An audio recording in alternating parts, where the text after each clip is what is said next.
only thing we have to fear is fear itself. The National Weather Service has issued a severe thunderstorm warning. Welcome to the Common Sense Practical Prepper Podcast, where prepping doesn't have to be complicated or expensive. Coming to you from a well-defended off-grid compound high in the mountains. Coming to you from his Florida room in Richmond, Virginia. Neither off-grid nor well-defended, unless you count as chickens and cats. Here is your host, Keith. Hey all, this is Keith and welcome back to the Common Sense Practical Prepper Podcast, July 25th, 2025. I want to talk about bartering this evening, but before I get to that, just want to remind everybody about Prepper Camp in Saluda, North Carolina, 26th, 27th, and 28th of September. I'll be heading down there. This will be my first visit to Prepper Camp. So in the event, or unlikely event, that any of the 4 people that listen to this are actually going to be down at Prepper Camp, let me know. Get together and chit-chat, have a beer, have a soda, whatever. I'm really looking forward to that, to those 3 days off and going down there and meeting a bunch of like-minded people and checking out some of the classes and vendors and that sort of thing. All right, so let's talk about bartering. I've had a few emails over the last several weeks about bartering. I did speak about that several months ago. I'm not sure how, I didn't get that detailed into it. So this is how I would define bartering. Bartering is an exchange of goods or services from one person for another good or services from a different person. I think that makes sense.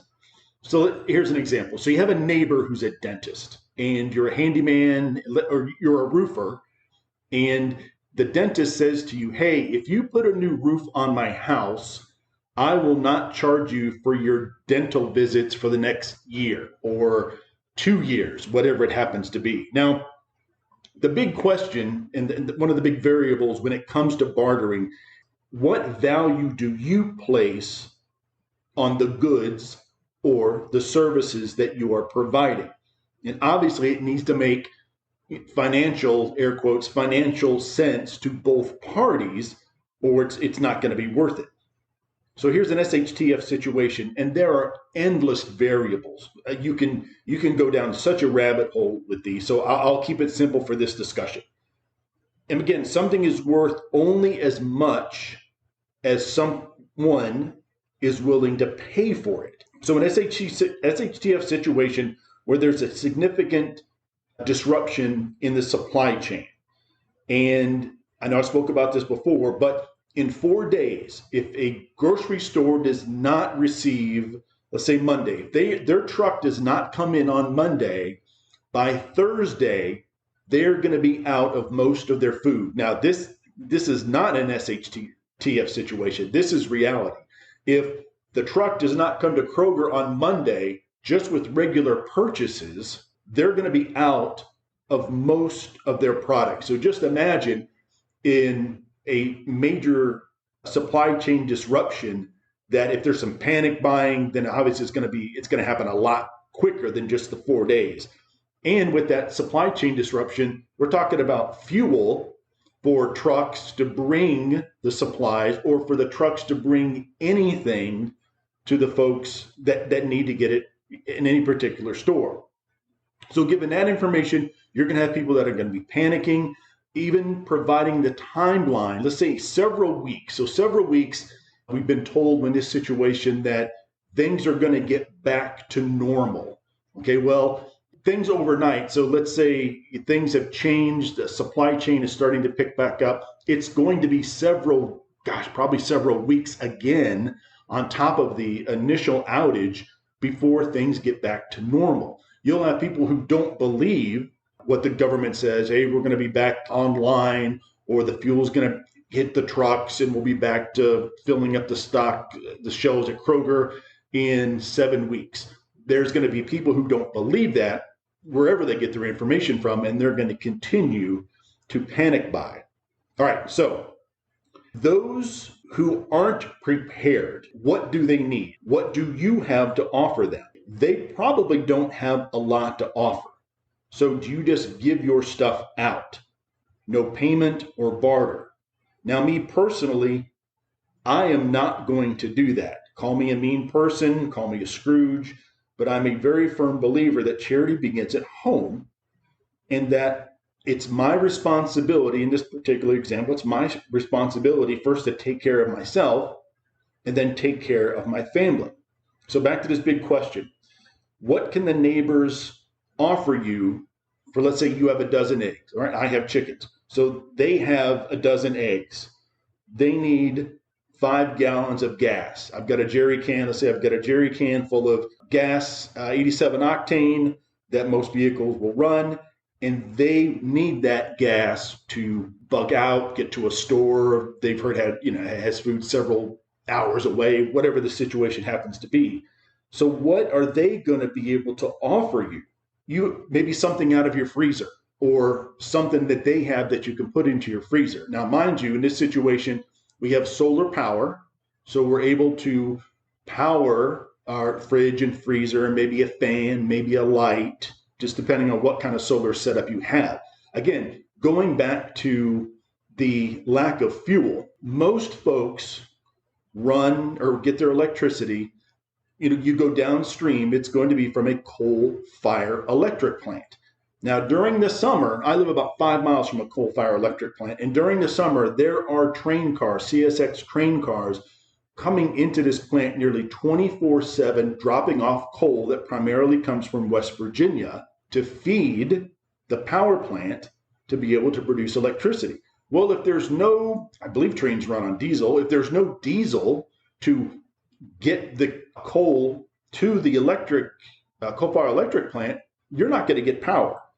Now, there's some folks who do get some of their power, or at least some of their power is subsidized by hydroelectric or nuclear. And they're probably going to be in better shape than a lot of other people that rely strictly on coal-fired electric. The power that is out there, the power that is still being generated, I wouldn't be surprised if there are, at first it'll start out as, voluntary power reduction. Please don't run your air conditioner between noon and 6 p.m.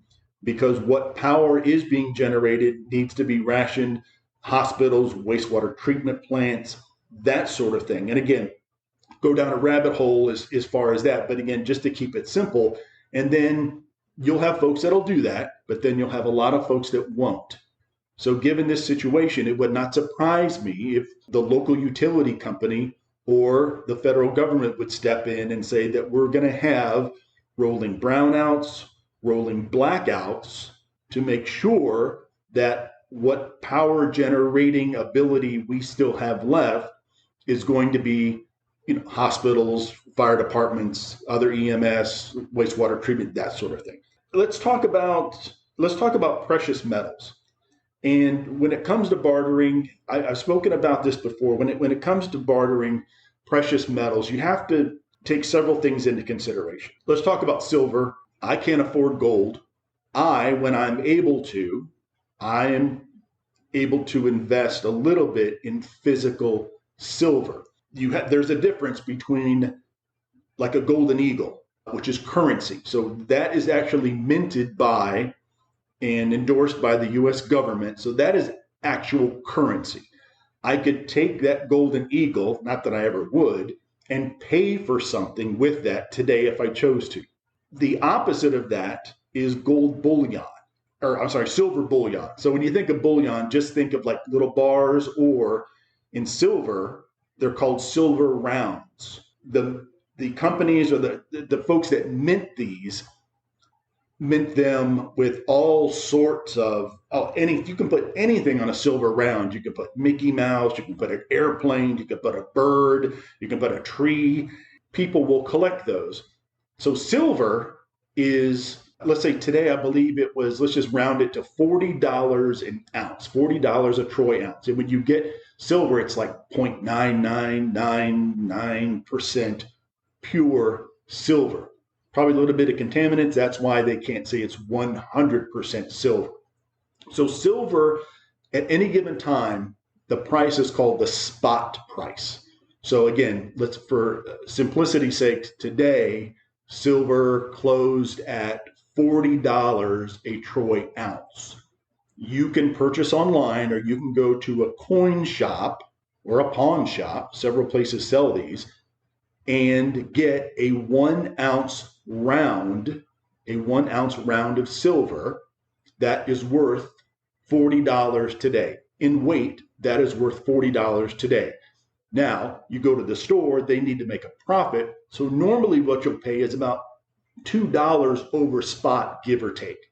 Some of the online stores, the more you buy, the less expensive. If you pay with a wire, it's less expensive than if you pay with a check, and it's less expensive than even if you pay for a credit card. I believe that's the most expensive way to purchase gold or silver, bullion, or anything, currency online. The most expensive way is using your credit card.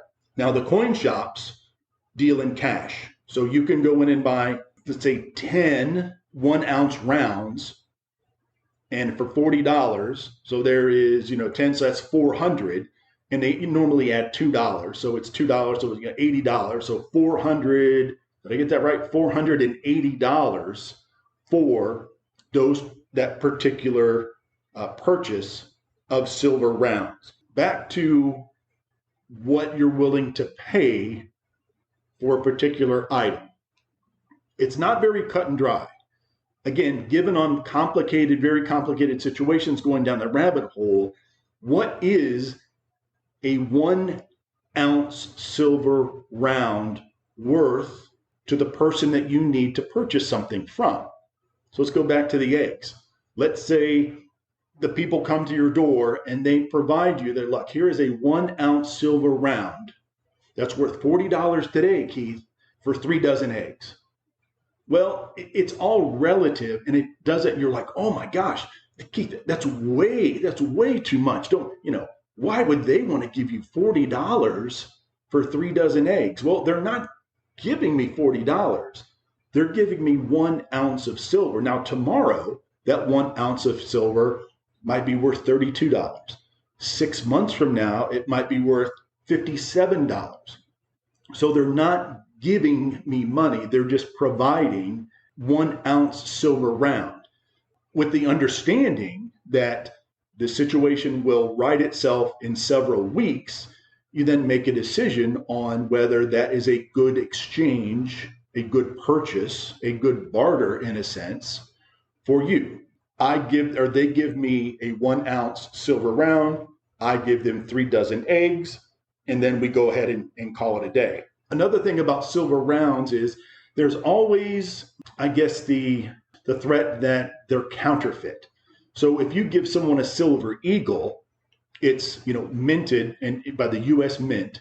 Obviously, that's a very reputable institution, as opposed to some of these other companies that actually press these 1 ounce silver rounds. You'll get into a situation where someone or you, when they present you with the silver round, whether it's a ½ ounce, 2 ounce, kilo bars, you can get crazy amounts. And the larger the amount of silver, a 10 kilo bar, if you break it down, is going to be less expensive per ounce, kind of like buying in bulk, than a 1 ounce silver round. ½ ounce silver rounds, again, as you break it into smaller pieces, it's going to be more expensive.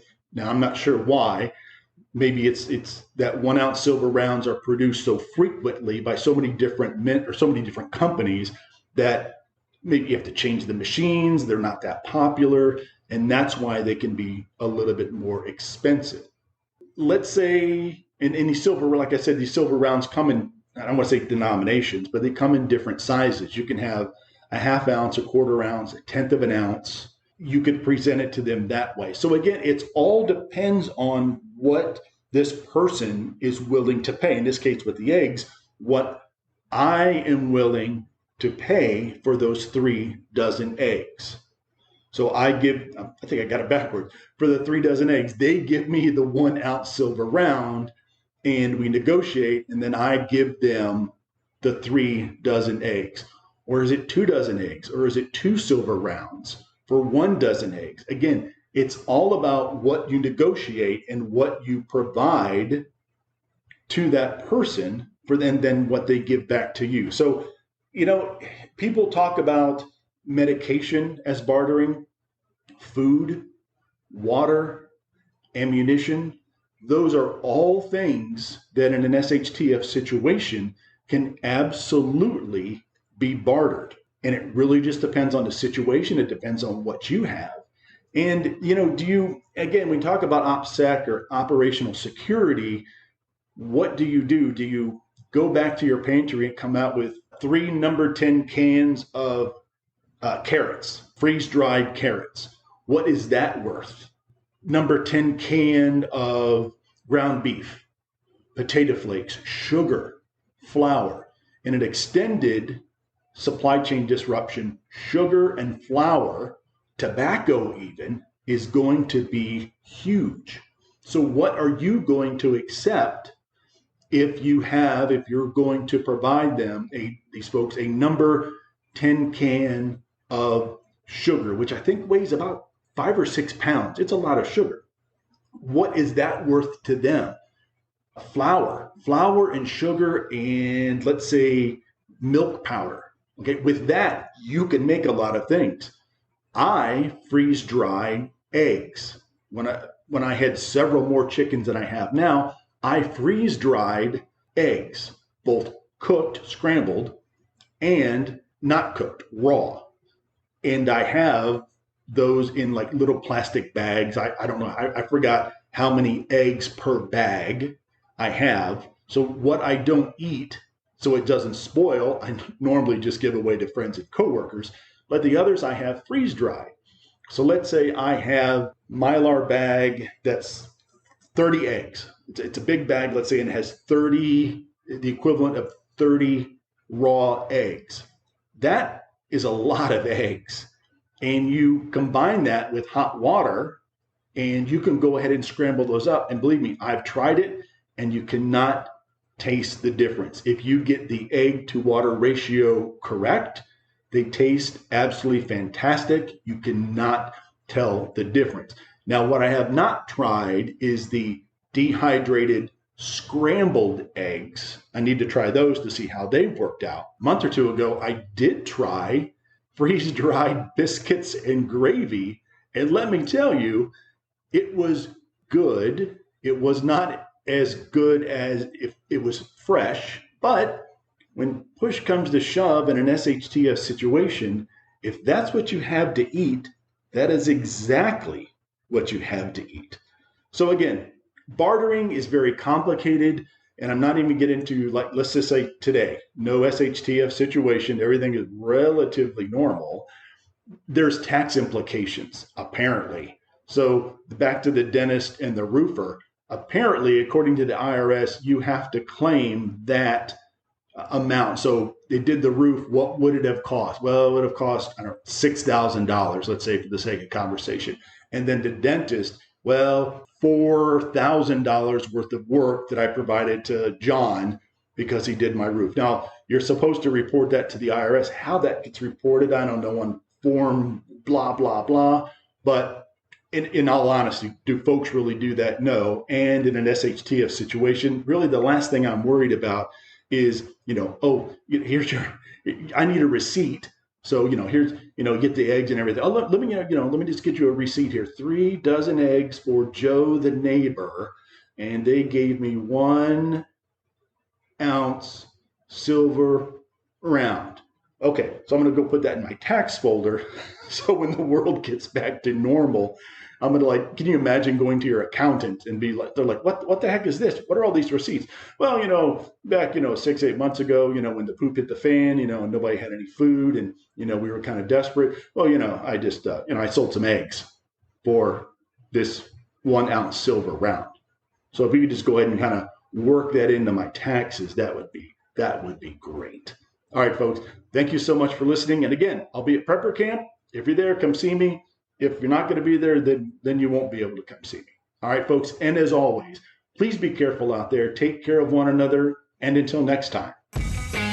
Thanks for listening to the Common Sense Practical Prepper Podcast. Be sure to subscribe so you don't miss an episode. While you're at it, help spread the word by leaving a rating and review.